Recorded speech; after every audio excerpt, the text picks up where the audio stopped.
Kalau ikutkan Dayang seorang yang begitu simple, macam kalau Dayang keluar bersahaja macam tu je. Dayang lebih prefer yang simple, selesa. Bagi Dayang nombor satu kena selesa. Dayang memang t-shirt and jeans punya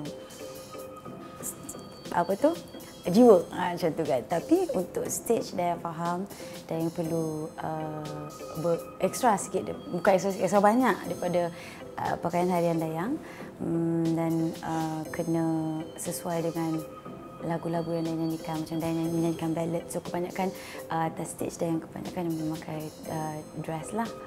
Macam Dayang sendiri, kita berbincang macam tu. Dayang just bagi tahu Zaman yang ini adalah event dia apa, macam especially kalau anugerah kan macam tu, dan dia akan perform berapa lagu macam mana apa semua.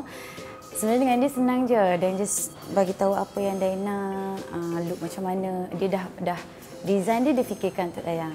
Macam tu dia dah cakap okey macam ni. So Dayang datang lepas berbincang semua, bila dia dah buat, datang untuk fitting, tengok apa lah yang perlu ni, apa yang sesuai. Kadang-kadang bila kita dilakar macam tu memang cantik-cantik, tapi bila di badan dia jadi lain kan.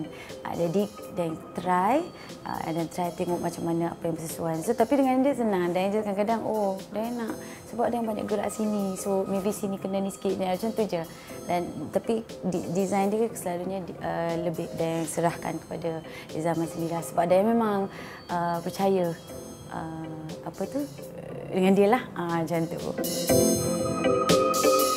Cinta lelaki teragung membuat aku berbahagia.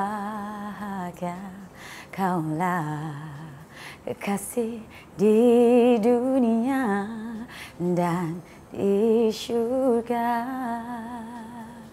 Jangan lupa dapatkan edisi fashion In-Trend kali ini kerana Dayang dan Zaman akan menghiasi cover In-Trend September ini.